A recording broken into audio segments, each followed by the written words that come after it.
We are live.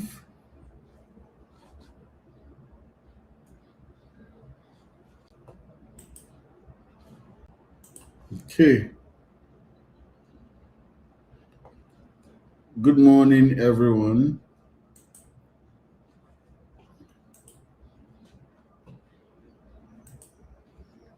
Good morning, everyone. We have people who have joined.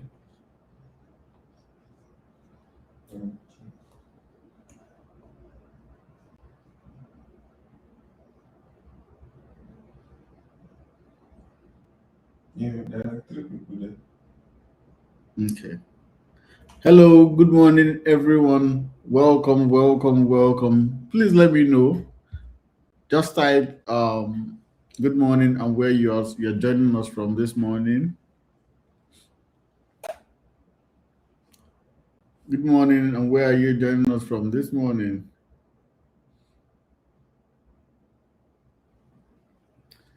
Good, good, good, good, good.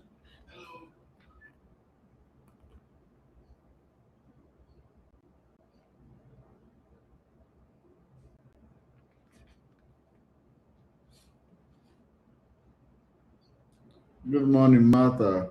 Right. Just giving a few more minutes for more people to join. So, welcome to the Tensai Morning Show. Welcome to the Tensai Morning Show, where we discuss everything about helping and raising genius kids. My name is Chris, and I'm your host. Wow, we have someone from Uganda. Wow, wow. Good morning. Good morning. Amazing, amazing. We have Mother from Abuja. Oh, we have one from Ogun State. We have interesting. We have Mary Jane from Anambra, from Oka. Good morning, good morning, good morning. Interesting. That's good, that's good, that's good. Super excited, super happy to have you here with us today. Today, we're going to be talking about the one thing that is holding your child back that nobody else talks about. We're going to talk about a thing that is holding your child back that nobody talks about. And it's going to be amazing. Let me share my screen. Okay. So most parents think that their child is doing fine. I mean, the report cards say so. The teachers say so. But there's something hiding underneath that nobody checks for. Before I continue, let me ask you this question. Do you feel like your child is doing well in school? Do you feel like they're doing everything, or even if, I mean, just let me know if you, it doesn't matter whether you think they are or not, just let me know what you think.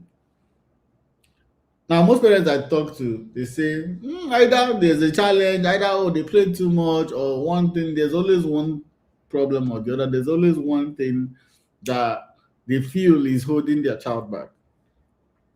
But the problem is that they don't know what. They see symptoms of it. They see the little signs or the little drops or the snippets, the one on the surface. But they don't actually understand the depth and what is actually causing the gap. For some others, they are okay. So long as the child, the report card keeps coming that, oh, he did well in school this term, right? For years we've been trained on the fact that the SI unit of success or academic success for a child is when you look at their report card and you smile. But the truth is that that end of the term summative assessment is not the true test of knowledge. It's not the true test of knowledge because the way that this works is that in the meantime, it might look as though these things are non-existent. It might look as though it's not important after all, who is counting or who is checking. But then when the child now grows to that point where they can now fully express their wants and express all the desires or all the things that they want to do, that is when the real gaps, that is when those gaps that hasn't been treated or that wasn't identified from long, from their childhood, that is when it now begins to show up. That is when it begins to show up. And so today we're going to talk about what these hidden gaps are, how you can find them, and most importantly, what you can do about them. There's this thing, I will call them hidden learning gaps. Okay? Hidden learning gaps. They are hidden. You don't see them, nobody sees them, but it's the number one thing that I see that has held a lot of children back and actually causes a lot of challenge. You see, in our work, we work with a lot of children between the ages of 4 to 12. Now, the formation years typically, the formation years, that is when children are very malleable, when they can learn effectively, is typically around ages that 3, 4 ish to maybe age 7 or 8. From 9, 10, 11, 12, because of the high level of exposure of our society today, it is harder to now correct those those stalls that has already been installed in that child as of the younger ages. Now, I'm not saying that it's impossible, but at that age, we see a lot of resistance. We see a lot of this is how I am. This is what I am doing right now. And the reason why this happens, the reason why it happens this way is because nobody has actually, before now, nobody has actually sat down to identify what are the gaps or what is holding the child back in the first place. And so, I mean, if you don't identify, how can you help?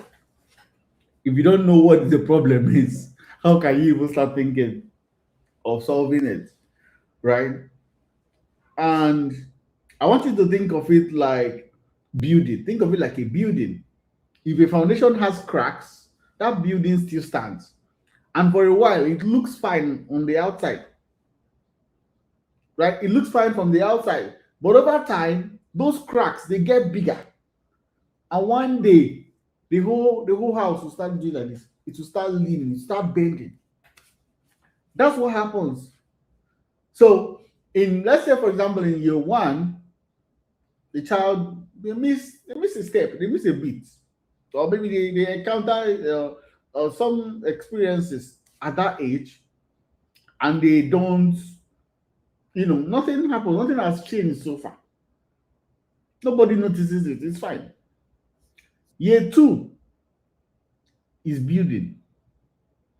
Year three is beginning to show a little. That's when the parents even start noticing it, and they're like, "Oh, maybe this child, I'm seeing something. Something needs to happen in this particular area." And then year four, the child goes straight. The child is no longer even interested. Is like there's now apathy. There's now I don't want, or the child starts even avoiding learning. And then by year five, it has now started truly to show up in the exam. The parents are now like, okay, but do you know what parents do in this age? Do you know what they now do at that year five? The problem has now really shown up.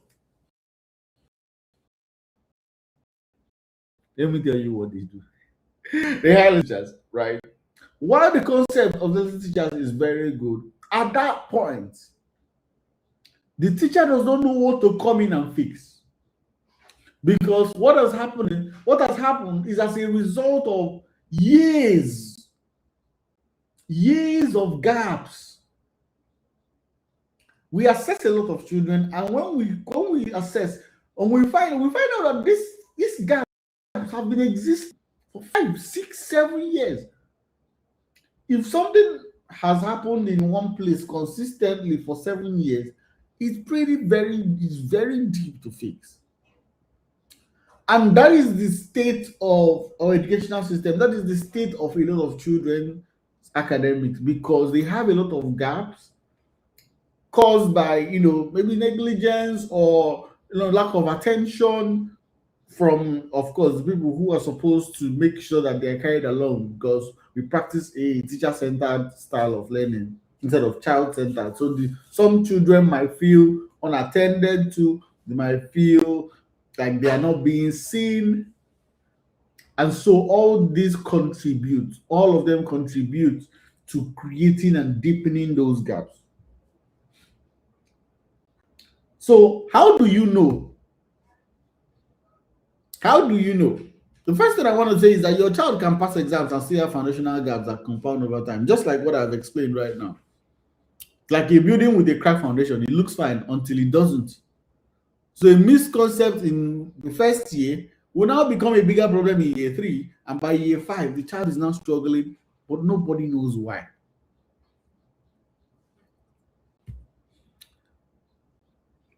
A lot of parents have asked me, Chris, how do I know that my child has these gaps? How do I know that there are gaps to avoid?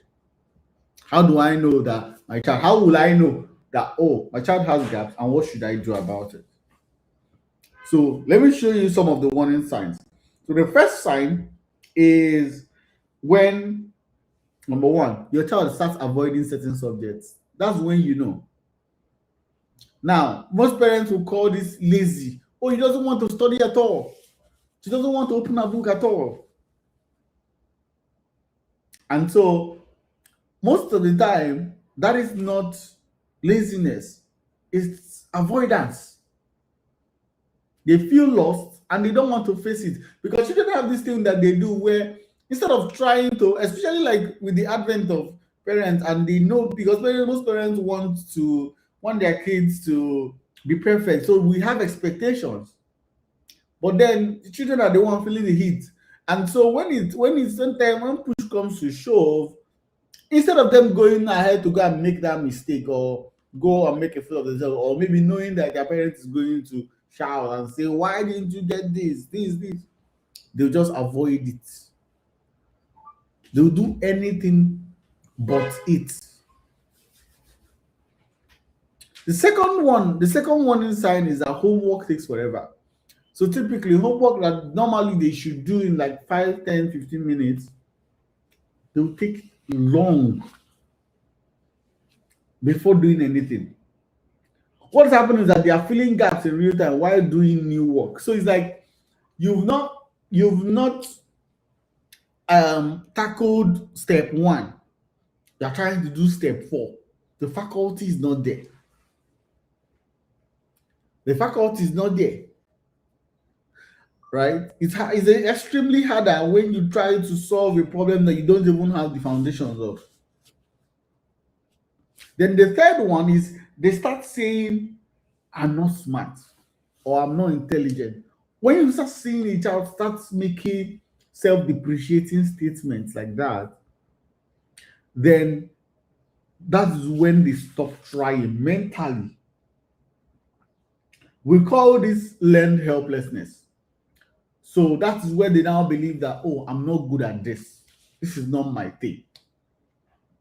Funny thing is that sometimes they learn this from the way that the parents have treated them or have talked about them, or the way their teachers have talked, which is why, like, maybe the teacher could say something like, oh, this child is dull, this child is not smart, or this child finds it difficult with this, or the parents can even say that out of anger, like, you don't know anything. Your child will start internalizing that. Once it shows up as, I'm not smart, I can't do this, that is when, like, the problem has really started. That's when that shows you that, okay, this is now becoming very critical. All right. Now, so let me give you a quick example. I'll give you an example from a child that we recently assessed. I think this was in January this year. We were The boy was in, I think, SS1. SS1. But we assessed him. We found that this boy in SS1 has gaps as far down, from far down as from I think was primary 4. Look at the gap, oh, SS1, primary 4, which means that he has been carrying problems from primary 4, primary 5, primary 6, JS1, JS2, JS3, SS1. Is that SS1 that, oh, we don't know what to do anymore? We have tried everything, it's not working. How will it work when there have been gaps that have been spanning for years? And so after we assessed him, we found that he had a 2-year gap, a like 2-year gap in, I think that was in English, then more like a 7-year gap in numeracy. Well, of course, this boy was passing exams, so that's what I'm trying to explain to you, that it doesn't just show up when, oh, the child must be failing. The child can still be passing exams and still have very serious gaps that now turn into barriers.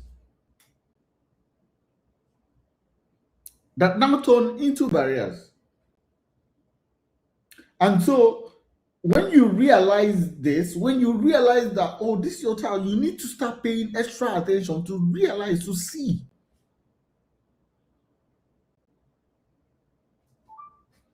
Right? And the good news is that once we found the gap, it was easy. We could now go in and fix it. That family, they enrolled in our program. We started targeting the specific gaps. And within 3 months, that child's confidence changed. Look at what changed.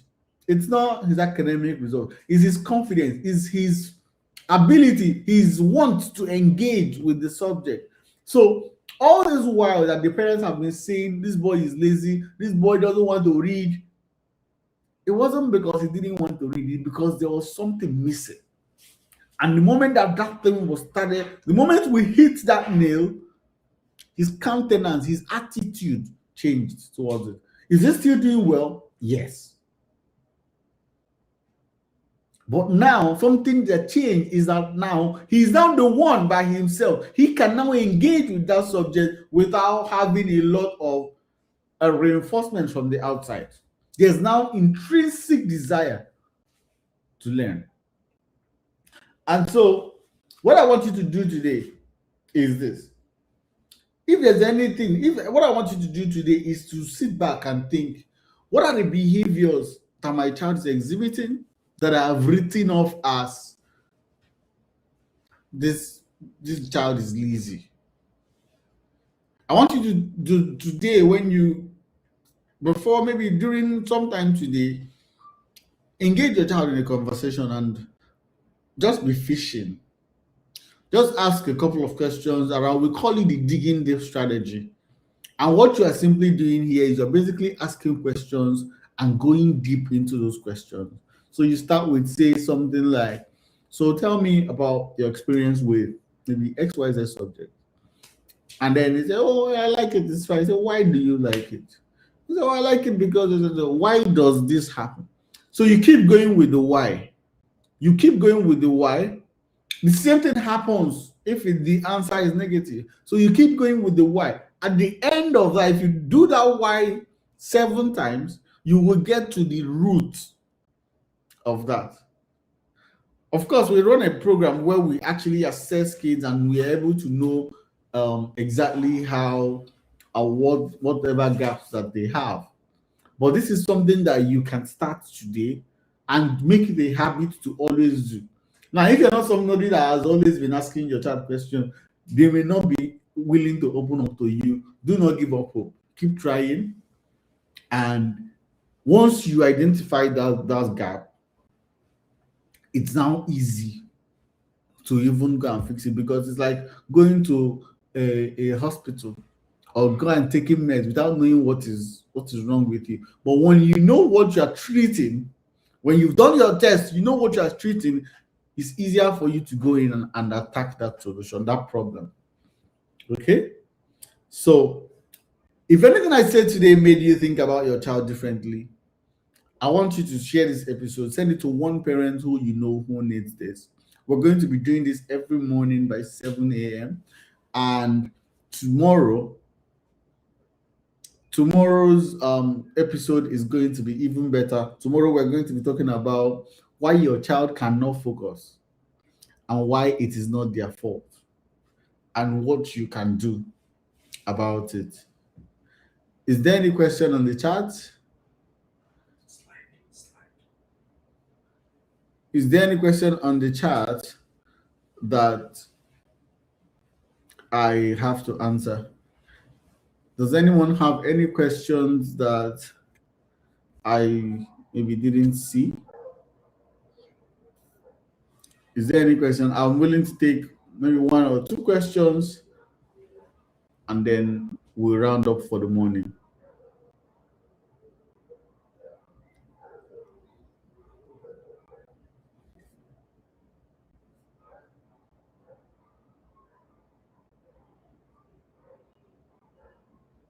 Any questions? Anyways, in the absence of no other questions, thank you very much. And I'll see you same time, same station tomorrow. Enjoy your day.